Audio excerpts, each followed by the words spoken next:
Welcome, everybody. We still have a number of people coming into the webinar room, so we're going to wait maybe another 30 or 60 seconds, and then we'll get started.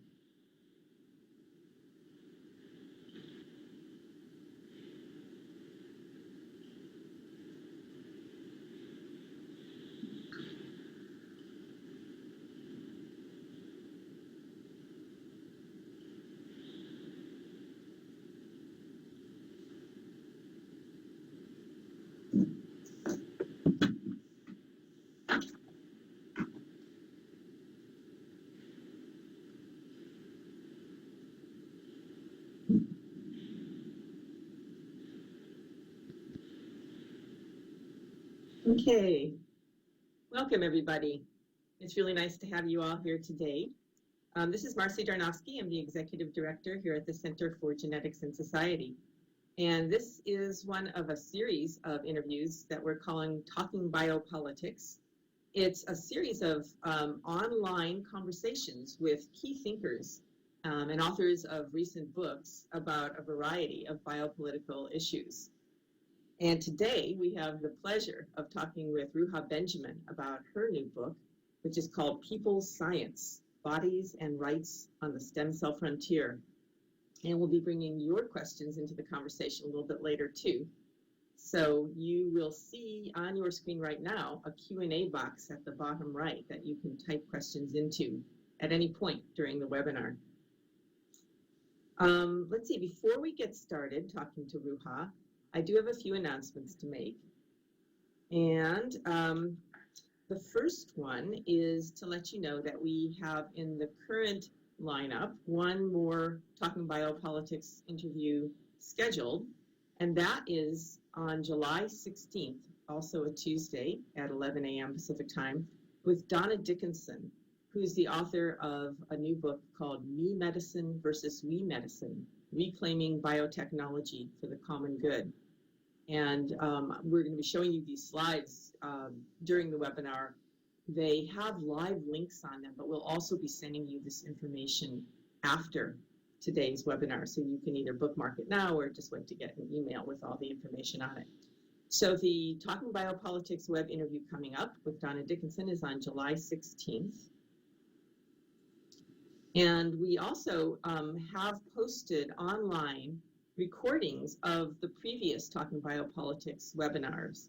So this year, we talked earlier this month, actually, with George Estray about his memoir, The Shape of the Eye, which is about his daughter, Laura, who has Down syndrome. So it's about his memoir and his thoughts about new early fetal gene tests. And last month, in May, we talked with Miriam Zoll about her book, Cracked Open, which is about her experiences, her unfortunate experiences with the fertility industry. We also have posted online some of the interviews that we did last year in 2012.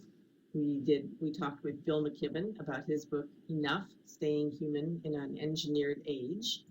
We talked with Dorothy Roberts about her book, Fatal Invention, and with Harriet Washington about her book, Deadly Monopolies. And these are all amazing thinkers, and the online versions of the interviews are, I think, well worth your time. So let's see. Our series, Talking Biopolitics, is part of our efforts here at the Center for Genetics and Society to really instigate thinking and talking and action about human biotech issues. And this is all part of our effort to build a new biopolitics that's really firmly grounded in values of social justice and the public interest. So we thank you for joining us today, and we hope you'll consider supporting our efforts by being in touch, by making a contribution, and by taking part in our future events. So let's see, we have some words about the logistics of today's event. First, I'll be talking with Ruha for about 25 or 30 minutes, and then we'll be bringing your questions in. And again, the Q&A box that you see there at the bottom right of your screen is the way that you can ask questions. We have found that we need to have all the participants muted, either whether you're joining us by computer or by phone. And that's really so that the audio quality for everybody stays good. So for questions, please type them in, and we will relay them to Ruha. And just one other word about logistics, which is that if your computer seems slow, if you're having any delay problems or anything like that, the most common reason for that is that you have too many other applications or windows open on your computer. So if you close those down, you'll probably see a dramatic improvement. And I wanted to also let you know that this webinar, like the others, is being recorded so that it will be available also online afterwards. Okay, so a few more words about the Center for Genetics and Society. Our mission is to work toward the responsible use and effective societal governance of human genetic and reproductive biotechnologies. And we really feel that the values that we bring to assessment of these practices and technologies is a key part of what we do. We work toward a new biopolitics grounded in the values of social justice, human rights, ecological integrity, the common good, and democratic governance. And the way that we do this has three different legs of the stool, so to speak.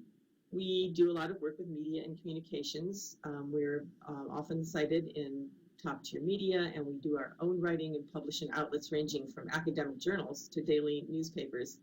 And if you sign up for our newsletter, you'll see us in your inbox every other week, and we hope you'll do that. CGS is also very interested in building a network. We're a key public interest organization that is working to build a network that includes advocates, scholars, policymakers, artists, and others. And we see this as part of the foundation of the new biopolitics that we believe is coming. We also intervene selectively in public policy issues and have done so at the state level, national, and international levels. So that's just a quick summary of who we are and what we do. And we hope you'll take advantage of the many resources that we offer. We'll tell you a little bit more about us later in this hour, but for now, I'd like to move on, and I'd like to introduce Ruha. So Ruha, can you start sharing your webcam? We'll bring Ruha's video in. Here she comes. Great. And okay, great.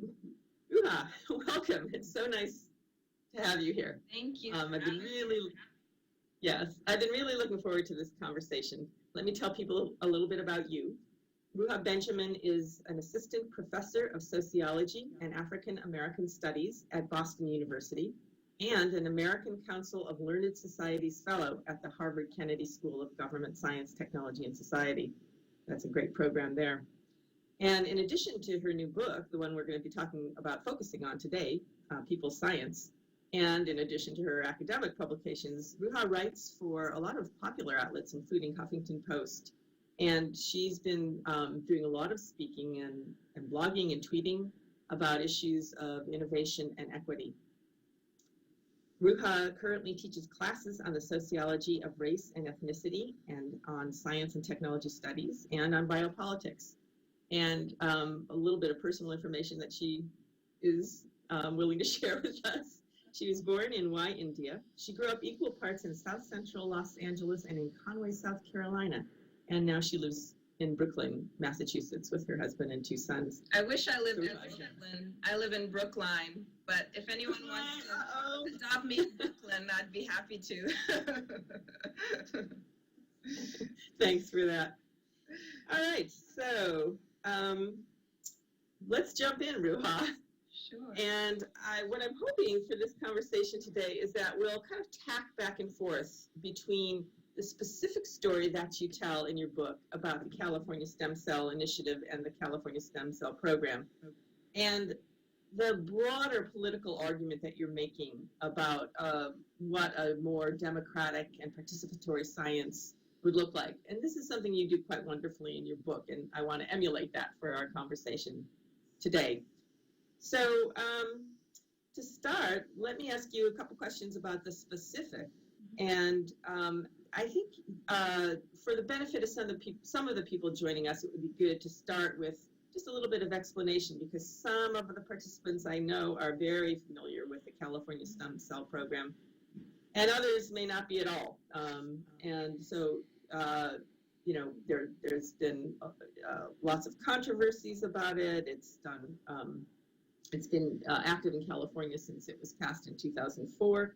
But give us a little bit of a sketch of what the California Institute for Regenerative Medicine is, and what it does, and how it was established, and also why has it been such a lightning rod, on the one hand for people who are really, all of us, hoping for treatments and cures, and on the other hand also has been a lightning rod for some concerns and criticism. So sure. Tell us about it. I think the story of the California Stem Cell Initiative, it could start a lot earlier, but the way I sort of place it is within the context of regulatory shifts in the United States. So that we know that in 1998, a developmental biologist by the name of James Thompson at the University of Wisconsin was the first to isolate human embryonic stem cells, so that it sort of erupted into controversy at that point on the public stage because of the use of leftover embryos from the IVF clinic and the way that that fits into abortion politics more broadly, and embryo politics, the morality of using human embryos. And so in response to this scientific innovation, George W. Bush in 2001 placed restrictions over the development of new stem cell lines using federal funds. And so in response to Bush, a number of states began passing legislation in order to either support or undercut this new field. And California in 2004 passed a proposition, Prop 71, the California Research and Cures Act, a Stem Cell Research and Cures Act, that enabled the new field. And what it did was it invested $3 billion over 10 years into trying to attract stem cell researchers from other states and building an entire infrastructure so that researchers in California would not be beholden to federal funds and could carry on this work without those restrictions. And so we have a new stem cell agency, the California Institute for Regenerative Medicine. We have these funds coming from general bonds, which is usually used for brick and mortar projects. It's really the first time that these kinds of taxpayer dollars are being invested directly into science, and that everyday people, residents, were deciding whether or not this was a good idea. And so the fact that we were voting on science in such a direct way was quite unique. And last but not least, it created a new constitutional amendment that gave a right to research in the state of California. And so this is a way in which it codified a particular relationship of the public to science that was very, very pro-science in this way. Yeah, and can you talk a little bit about the campaign in 2004 and what some of the lines of argument were, and who were the supporters and who were the opponents? So as you can imagine, some of the main supporters of Prop 71 were patient advocacy and disease advocacy groups. In fact, over 50 different organizations came together under an umbrella, a pro-cures umbrella. And so this was one of the first times in which a disparate group of organizations saw common cause in the investment in stem cell research. And so, these were the people that were doing the sort of, petition, getting people to sign the petition so that this new referendum could be on the ballot. And in addition to these, the faces that we know were associated with the initiative were celebrities like Michael J. Fox. We know that a number of, in addition to celebrities, government officials who were, usually on the left, were supporters of stem cell research and this initiative. And then those who opposed it were a more mixed bag, right? And so we had the Catholic Church was among the strongest opponents. We know that several pro-life organizations were against it, but then you also had progressive organizations, right, that saw some of the specifics about this initiative as they were not willing to sign on, right? And so the Women's Health Organization, Our Bodies, Ourselves, another collaborative organization called the Pro-Choice Alliance for Responsible Research, the Green Party, the California Nurses Association. These were some who were not supportive of the initiative. But then when we compare, the proponents were able, over the course of the year or so leading up to the vote, to raise about $34 million. And the opponents were able to raise about 300,000, 300 to 400,000. And so while the list of opponents are quite long and mixed, the capacity to develop the resources to have their voice heard in terms of what their arguments were against the initiative were a lot harder to accomplish. Yeah, and full disclosure, the Center for Genetics and Society was also, we felt actually obligated to oppose the proposition for some of the reasons that we'll talk about, I think. Yeah. But let's see, just maybe to tack to the broader side of this conversation.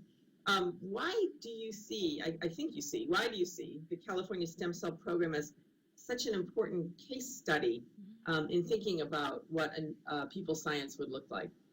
Yeah, and so, there's a number of reasons that I was drawn to studying this initiative.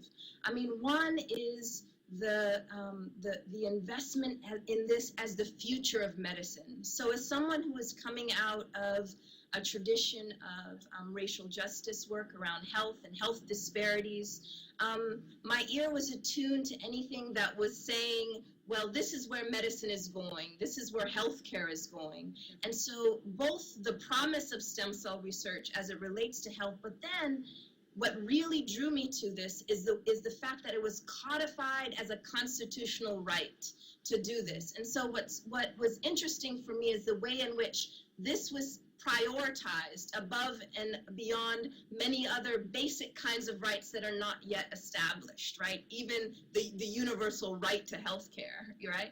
And so it's that combination of the promise of the science and the excitement around it as delivering regenerative medicine, this idea that we can mobilize our own bodies to heal itself, at the same time making that a political right. So the civic claims and the citizenship sort of discourse around medicine and science makes it such that we can study both knowledge claims around biology and science and also political claims around who is owed what and to what degree. Mm-hmm. And as you wrote the book, what were some of the things that surprised you that you didn't expect to find? Yeah, and so this was, let's see, it's 2013. This was about 7 years ago when I first, 8 years ago when I started. And so I came to it somewhat naive, thinking, okay, let me look and see how democracy is put to work. So this was, on paper, it looks very participatory, very democratic, right?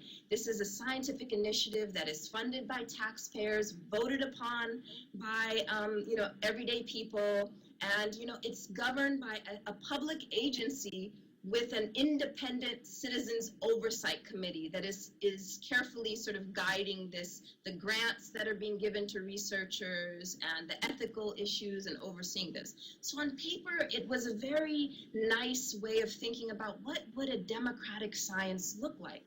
And so initially coming to it, I wasn't as skeptical as perhaps some of the other people who were looking, but it was more that I didn't really understand what I was seeing initially. But one of the first surprises, I would say, in the civic sphere of what I was observing in terms of the agency's work and the political discourse was understanding the fact that groups who oppose or support this don't come ready-made. That there's a lot of work behind the scenes to try to mobilize not this discourse, but the actual people who see their own lives and interests linked up with this initiative.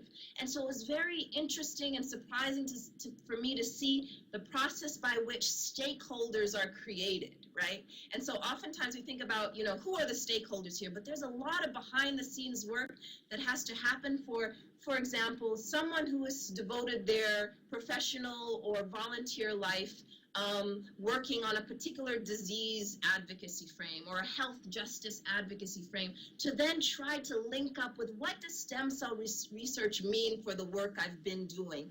And the people who are doing that kind of bridge work is really fascinating to see, essentially when it comes down to it, the way groups are made, right? And so this idea that group making was one of the sort of units of analysis. Another, and I won't go on and on, but another kind of surprising thing, not so much in the civic space, but in the clinical arenas in which I was looking, was the way in which, so one of the sites was a sickle cell clinic, and an adjoining cord blood transplant program where a family that had a child affected by sickle cell had the opportunity to use a sibling's cord blood to transplant and heal the sickle cell affected child.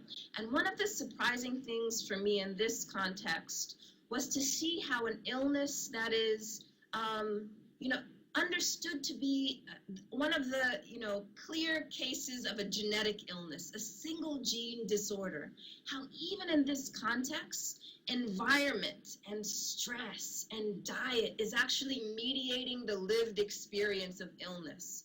And so when I would see parents interacting with children or talking about the kinds of things that they do to mitigate pain and pain crises, the fact that, hydration and lowering stress and exercise, that the environment mediates the experience of illness, even for a genetic illness, right? And so for me, it was interesting to hear their experiences, but then compare that to the spokesmanship around the illness, right? The people who are in the public sphere talking about families or talking about children, and the way in which those sometimes don't correspond, that specifically the tragedy around illness, the idea that, to have be affected by some kind of condition characterizes all aspects of your life, that you are boiled down to whatever condition that you have, is something that I didn't see evidence in the actual conversations and interviews with people who live this. And so those are two kinds of ways in which my naivety and my sort of inexperience were modified through the research. Uh-huh. What was it like talking with those people and telling them that you were writing this book about, that's going to involve their stories and involve this program that that really was an experiment, not just in medical research, but also an experiment in policy and politics as well. So how did the patients and the patient advocates react, and also the scientists and the people in the stem cell program? Yeah, so there was a mixed sort of, of very varied kinds of reactions, that everything from, giving me the cold shoulder. For example, one physician who worked in the clinic, when he found out the kinds of questions that I was asking and themes I was looking at, sort of feeling like it would reflect badly on his work, so sort of shutting me out early on in the research. So I had to sort of find other kinds of sites and people to talk with, to people really surprising me with their, what I call ambivalence around stem cell research, that they both saw it as promising, but also were not convinced that this overinvestment of public monies in research at this time really made sense and should be prioritized over other kinds of investments. And across the board, I've experienced people feeling it is necessary to include a more varied conversation, a more varied populace than those disease advocates who really hold the public mic in a way and speak on behalf of everyone and create the kind of urgency that often places innovation, we want it now, yesterday, over equity, right? And so for the most part, even across that spectrum, there was a sense that we need to not necessarily slow down, but open it up a bit and think about this investment from a number of places. And in that way, it actually guided the work that I did. I didn't set out to frame it as such, but it was that response that got me really thinking about this framing of a people's science. Okay, well, let's go to the people science, that idea. tell us what, in your view, okay, having done all this thinking about it from the point of view of the stem cell program and the broader perspective as well, what does a real people's science look like? And so this is one of those situations where the more you know, the less you feel you know. The more that I've thought about this, the more hesitant I become to offer any kind of prescriptive kinds of statements or visions. I do think about how a people's science looks both in the short term and the long term, the kinds of changes and shifts we can make now. In terms of institutional arrangements, for example. I talked a little bit about that independent citizens oversight committee. So the kinds of participants we could include in that as designated members of that, that's a kind of short-term institutional shift. But I spend the majority of my time thinking about long-term, both kind of cultural and civic changes that we need to begin to seed in our discourse, in our educational system, so that we have people able and ready to contribute to a public discourse and a people's science, right? So many times when people hear science or they hear stem cell research or biotechnology, the default setting is that, oh, that's not about me. That is, for the experts to deal with. There's a kind of, even within a skepticism, there's a kind of deferring to authority, those who are in a better position to know. And I believe that, in terms of a cultural and civic shift, that deference to authoritative knowledge, that it doesn't include me because I don't have an advanced degree or because I didn't do a doctorate or a dissertation on it, really overlooks the way not only that the downstream science includes the bodies of people who don't have PhDs, right? And so when we think about who's going to be donating eggs, who's going to be the clinical trial subjects, these are people who don't necessarily think of themselves as the authorities on this research, but their bodies are implicated and make it possible for it to happen. But the fact that we don't think their perspectives and experiences are on par with someone who's done a dissertation on this or someone who's studied bioethics is a really problematic distinction between who are the experts and non-experts, right? And so in that way, that kind of change, to be able to think of them as not stakeholders, but knowledge makers in this process, that their experience contributes to the knowledge about stem cell research, is a much longer kind of investment and change that I envision as part of a people's science. And so ultimately, what I think is that the question of what participation will look like and feel like, what we imagine it to be, is something that itself needs to be open and not prescribed. It needs to be something that we're consulting and deliberating about, and not something that the participatory experts decide and create a kind of platform for that then gets implemented. Yeah. That's really interesting stuff. How do you talk to people about why a people's science is important, and both to individuals and also to people that are engaged in other social justice struggles? Yeah. There's so much on our plates already. Why is it important to take on this particular effort toward a people's science? Yeah, well, I see, when we think of people's science, I hope that we're thinking also beyond the particular field of stem cell research. So whether it's genomics, whether it's most recently neuroscience is going to be a big area in which, the ethics, the politics, the sociality of neuroethics, all of these arenas in which new knowledge is being created, we have to understand that it's not being created out of whole cloth. That is, there's genealogies for example, who's going to be experimented upon, the brain scans going to be up. For example, with a lot of the new neuroscience, they're targeting prisoners as their sample population to test for things like impulsivity, right? And so when I hear something like this, I'm thinking, Okay, so we're going to test a subject population that is already stigmatized, racialized, there's disparities by class and so on. And so, why not Wall Street bankers? Why don't we set up, brain scans in front of Goldman Sachs and, JP Morgan and test for impulsivity? And that shift in thinking about who the sample population is when you begin to think about the cross-cutting issues, how race and gender, disability and class cross-cut these new fields, it does become important not to fetishize any new technology. And that's where we really need the perspectives of people who've been working on racial justice and disability rights to be able to point out how and raise the question, why prisoners? Why not bankers? And it's not necessarily going to be experts in neuroscience that are going to see that as important, but it's going to be in conversation with people working in these other areas. But as long as we stay in our silos and we think I am the ethicist who knows everything about stem cell research, and are not talking to people who are working in racial justice or disability rights or feminist work,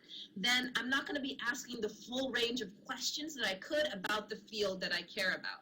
And so these kinds of networks that CGS is instrumental in creating are the places in which those questions get asked, right?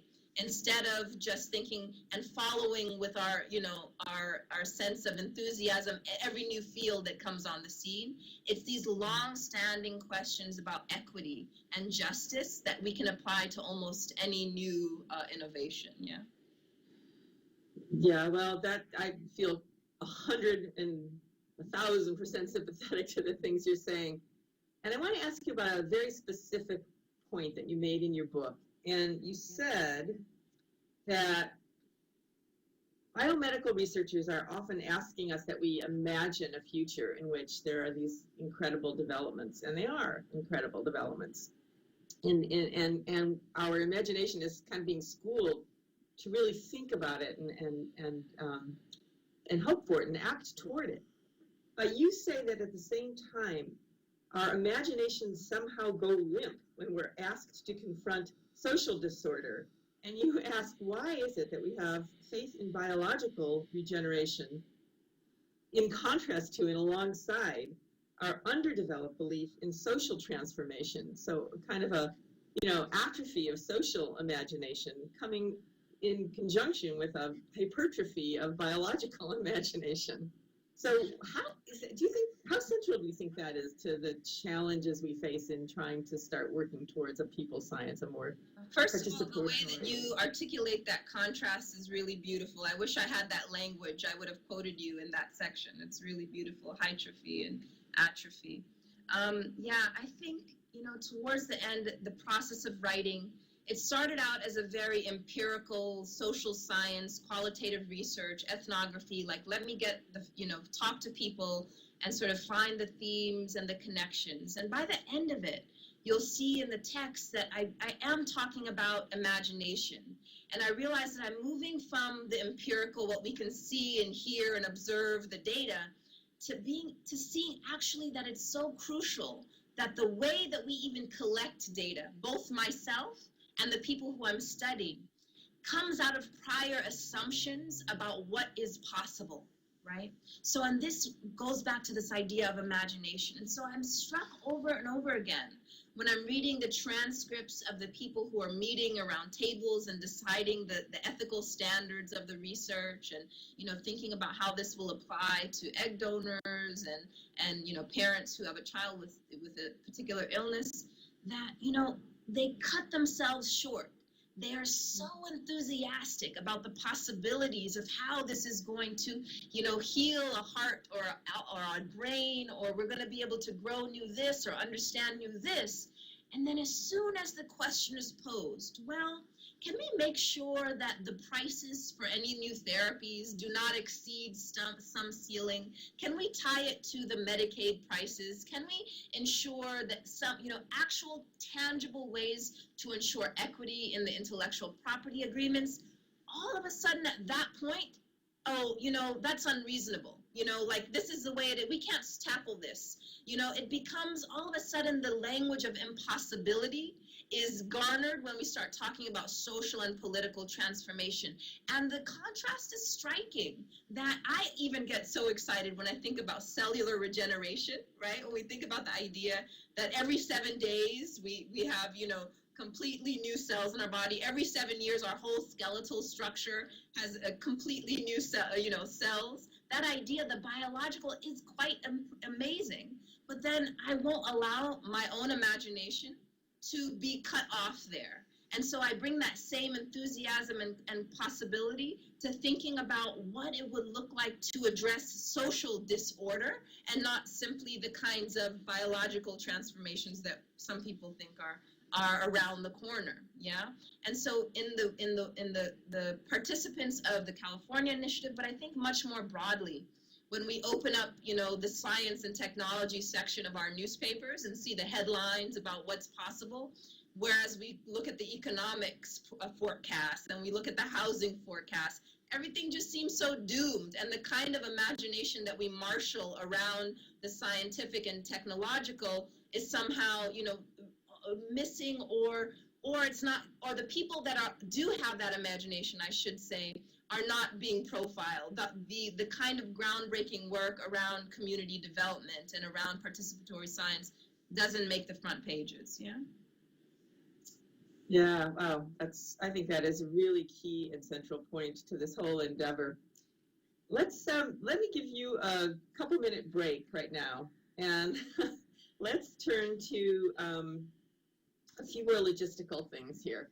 So Jessica, can you change us to the other layout? Great. Okay, so again, we're just going to have like a 2 or 3 minute break here, and I'm going to go through some of the resources that we have to offer. And in the meantime, for all the participants, please feel free to send in more questions and answers, and we'll see how many of them we can get to. This slide here shows you some of the resources that Ruha has made available through her work on her book. And these are, again, all live links. I mentioned that earlier, that you can bookmark right now, or you can just, we'll be sending all this information out to you afterwards. But wanted to let you know that Ruha is on Facebook and on Twitter and has been doing a lot of speaking and has some upcoming events. We also want to tell you just briefly about some of the specific resources that the Center for Genetics and Society has on the topics that we've been talking about. So our website is shown here, and we compile news and commentary about a variety of topics on the website. So we do have quite a lot of information about stem cell research in general, and more than you probably ever want to know about the California Stem Cell Proposition and the Stem Cell Program, the Center for the California Institute for Regenerative Medicine. A lot of information available at those links. And just again to remind you that we have this Talking Biopolitics web interview coming up with Donna Dickinson on July 16th. And finally, I want to invite you to stay in touch and stay involved with Center for Genetics and Society and with the efforts of all of us to help build a new biopolitics. So of course, we would be delighted if you could contribute toward this interview series and towards the broader work of building a new biopolitics. And also want to point out that we have an extensive website. We have a blog where we post commentary on every couple of days, something new. We have a newsletter that compiles all the news and commentary every 2 weeks that you can get in your inbox by signing up. And that CGS has a Twitter account that we're pretty active on, and also has Facebook and Google. So those are some resources available to you. And we also want to invite you to let us know what kind of work you're doing on these issues. And we hope that we can be in touch and circulate the information about what a lot of you as participants in this webinar are doing to build a new biopolitics. All right. Let's now move to bring in some of the questions that we've been getting from the participants. And here is one from Katayun Chameni. She says that in Science Magazine, June 14th, 2013, so we're talking last week, there's a policy forum titled A Human Right to Science that returns to the 1948 Declaration of Human Rights and points to Article 15. And Kathleen says she'd be curious to hear your comment, Ruha, on this very open-ended and somewhat lofty goal in the context of the mistrust and the broken democracy, where, as you say, we should be striving to correct and working toward achieving equity and innovation. Yeah. So that's an important question. Yeah. And this is news to me. Thank you, Katun, for pointing this out. I'm interested in going to read this article. So, A Human Right to Science. I would be very interested to read, what the vision of a human right to science is in conjunction with what I've talked about in terms of distrust and democracy. Oftentimes the way that extending science to the masses is discussed is within a context of scientific literacy, that people need to be educated more to understand the technical side and to understand the actual process of the scientific method and investigating using a scientific perspective. And I find that framing, while well-meaning, to be quite limited. So I wonder whether a human right to science, as discussed in this Science magazine article, is reproducing that literacy framing, because what that literacy framing does, it assumes that there are people who have and are the holders of scientific knowledge who then will transmit to those who don't. And there's a stark dichotomy of those who have a deficit in understanding.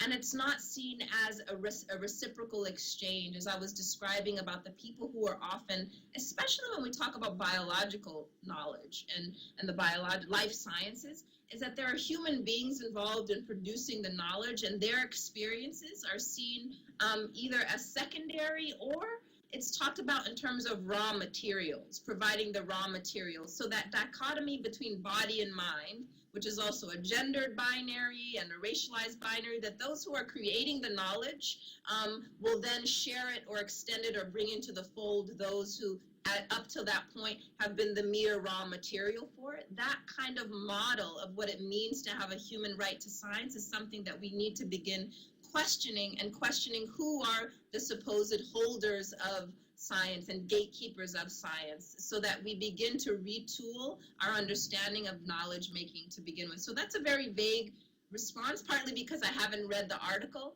but I'm really glad that you brought it to my attention, because the fact that it would be in Science magazine is a starting point for discourse. Even if I don't wholly agree to the scientific literacy model, it's a place to begin talking about it. So thanks for that. Great. Okay. Now here's a question from Tim Roque. In a field with so many disparate shareholders and viewpoints, where is the most practical level of governance for the role of regulations?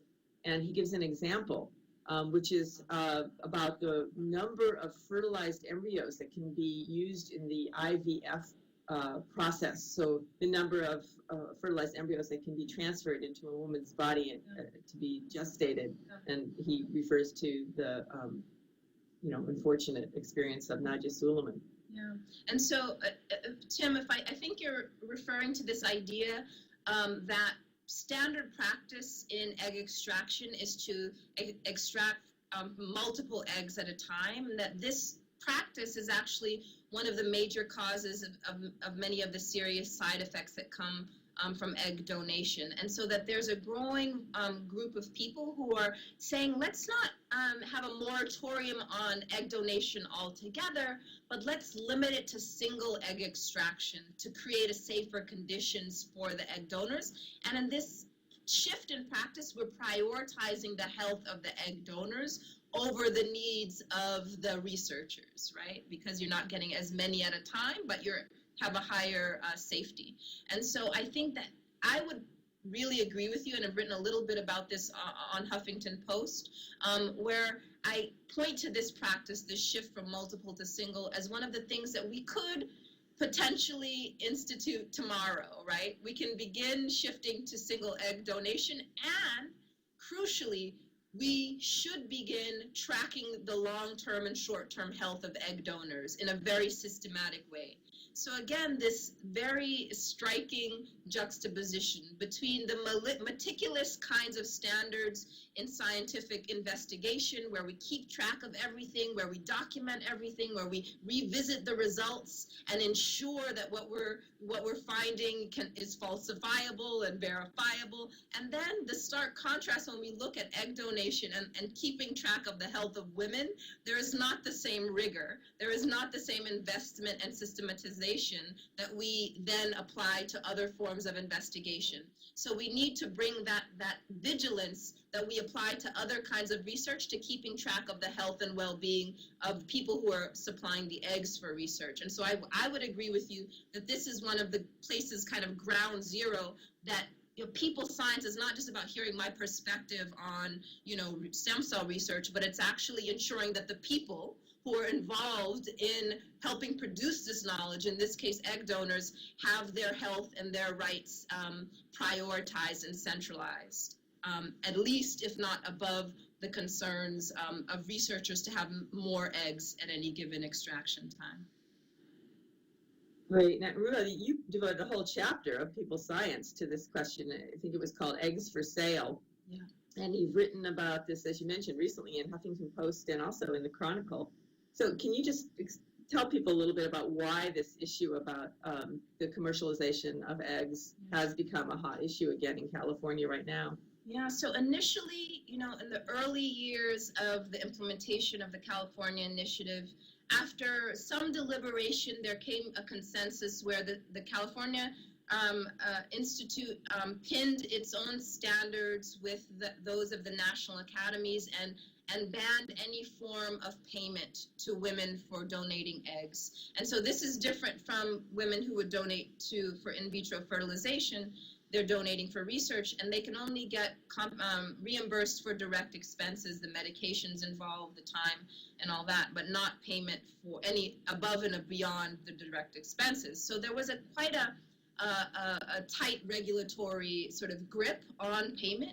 And over time, it's begun slowly loosening. First with the statements of the new chairman of the California Stem Cell Agency, who went on the record as saying that, okay, we understand as researchers we can't and we shouldn't pay women directly for eggs, but what about these eggs that are sitting in IVF clinics and the embryos that have been created there, where people initially produced them thinking it would be for prospective parents, but now those people want to donate it for research.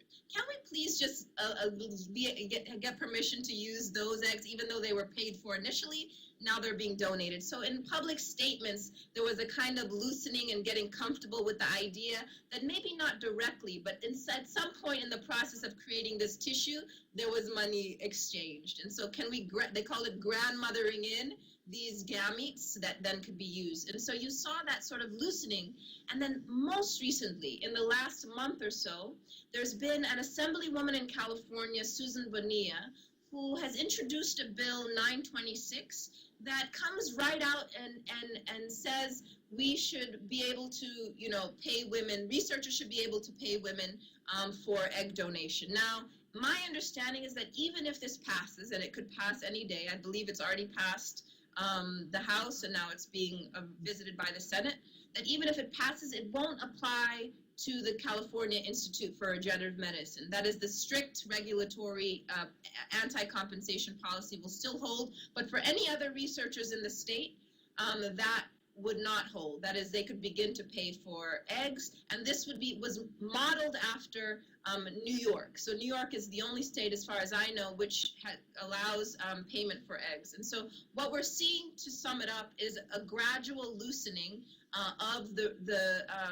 anti-compensation consensus that we should be able to pay women for eggs. And so partly the opposition to this is not, again, coming out of an anti-science framing, but a pro-health framing, a pro-women's health idea that if we begin to pay women for eggs and not systematically keep track and produce knowledge about the safety of egg donation, specifically multiple egg extraction, we have a really lopsided regulatory arena where we're emphasizing and prioritizing the concerns of researchers to get more eggs that is pay women so they'll donate to research and not only to IVF, but we're not actually prioritizing the health of women by investing in a database that keeps track of their side effects and so on. And so this is the kind of issues that become, when you introduce payment, it sort of begins to heighten the stakes of what it means to prioritize one thing over the other. Yeah, in fact, CGS has been really involved with trying to oppose that bill and pointing out that it will overturn the protections, the minimal protections that we do have in place in California to protect women who might provide eggs for research purposes. And we're hoping that there will be a registry established to do exactly what you're saying, to track women's health. Yeah. Hopefully to track women's health who are providing eggs, whether it's for fertility purposes or research purposes. But very urgently, if this bill passes and expands the number of women who are selling their eggs. Yeah. So if anybody wants to know more about that, that's one we've been following very closely and working on. We can tell you more. Yeah. Here's another question, Ruha, going back to the general questions about a people's science, and I'm going to show people your book cover and ask you to tell us about the socialist, realist, wonderful image of the microscope being thrust up at the sun. How did you choose that? What does it mean to you? Well, yeah, I wish that I could take credit for choosing it. The presses, they ask you brainstorm, give them some idea of what you're thinking, but they have the liberty to do whatever they want in terms of the cover. It just so happened that I did, envision something along the lines of, thinking about Black Power, for example, and the symbolism of a clenched fist in the air, and the kind of people's power movement coming out of for the Bay Area, specifically. And so I did bounce around ideas, but I didn't actually envision what they came up with. And so socialist realism, I think, really does capture some of the main concerns and themes of the book, because this form of art, is really about the relationship of everyday people to power, right?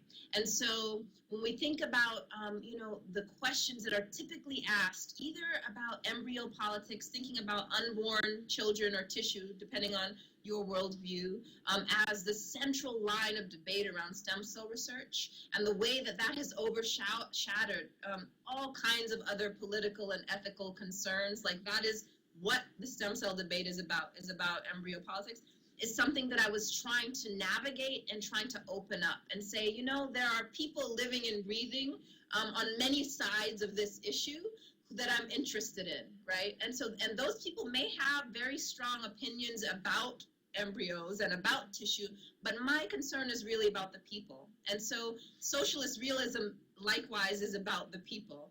But in reality, the cover and the title are both earnest in the way that I'm describing, but also very ironic.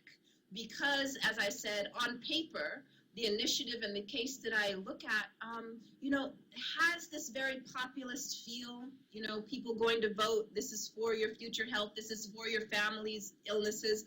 In practice, there are many exclusions, ways in which groups and perspectives were marginalized in practice that ends up mattering a great deal. And so in some ways, the cover is a provocation to have us thinking about what a genuine people's science would look like, and opens that up actually for conversation. You'll see by the end that I don't give you any platform, any 10-point platform. This isn't the little red book of a previous era, but it really is a way for us to begin having conversations just like this, just like the kind that CGS is facilitating, that we should be grateful for, having a sort of forum to begin to ask these questions. Well, thanks. Your point about how the one single issue of the status of embryos seems so often to overshadow just all the other questions that we need to be asking about stem cell research in particular. And one of the questions that people don't think of as connected with stem cell research often is the question about how racial justice and questions about racial inclusion play out in that field. Can you talk a little bit about that? Yeah, and so, there's a few things that I came away with after I talked to enough people, both scientists and patient families. One was this idea that racial justice or diversity in its blandest form is a kind of truism now, that you can't do anything, especially anything public, without nodding in some way to an idea that we need diversity, right? Every mission statement, every sort of header in the university or in many institutions nod to this idea of diversity, so that it becomes a kind of go-to rhetorical inclusion that often is not matched by actual institutional inclusion. So I talk about how, for example, a sickle cell disease organization was encouraged to sign on to the Yes on 71 campaign that is for stem cell research, but how in the early years of the governing of the California initiative, sickle cell disease was not one of the 10 disease seats that had a permanent place at the table. So that there was, on paper, looking like this patient community was for this new field, but then in the implementation, both in the disease advocacy seats, but also when scientists were proposing grants that they wanted funded from the agency, one of the only ones that were research initiatives that were focused on sickle cell disease was not funded. And so that contrast between rhetorical inclusion and structural or institutional exclusion is one of the places that we have to be hyper attentive to when it comes to how the discourse about diversity and the kind of nod to racial justice is mobilized in words but not in deeds. I understand more recently that they do have a board member who is very active, a long-time doctor who's worked with sickle cell community. I don't know if he's one of the 10 permanent disease seats, I don't think, but he is on the board now. So there has been some growth and shift. But I think those are the kinds of things that we have to be alert to. For example, in the last few weeks, I understand that the agency is investing $32 million to set up a tissue bank, a stem cell bank in California for induced pluripotent stem cells. And so the question will be, how will diversity be operationalized in this case? Will they talk about, for example, stuff called African American stem cell lines or Asian American stem cell lines, when scientifically the efficacy of a racialized stem cell line has not been established? That is, there is vigorous debate among researchers whether that is even logical to think about a stem cell line or cells to be racialized as African American or Asian American. And even though there may not be scientific consensus, the tissue bank or the political discourse around setting up a representative iPS stem cell bank may be such that they ignore the scientific efficacy and do what's politically efficacious. Mm-hmm. Yeah, and that's something that Dorothy Roberts talked about in her book Fatal Invention, and we discussed in that interview with her. I was directly influenced by her work in Fatal Invention when I talked about this in my book. Mm-hmm, mm-hmm. Well, we're coming up on the hour, and I feel like I could go on talking with you about this, Ruha, for another hour at least, but I think we should wrap up. Any last points that I haven't asked you about that you want to make? No. As I said, when you first invited me, the kinds of questions that you are posing and that the center is posing are really, at the forefront of public discourse. I wish that I was able to sit down with you when I was first conceiving this project some 8-9 years ago. But I'm happy now that it's culminating that I'm able to get your feedback and to continue working with CGS. It's a real honor. Oh, we're honored too. And your book is such an important piece of the effort for a new biopolitics. So thank you really very much for taking part in this interview.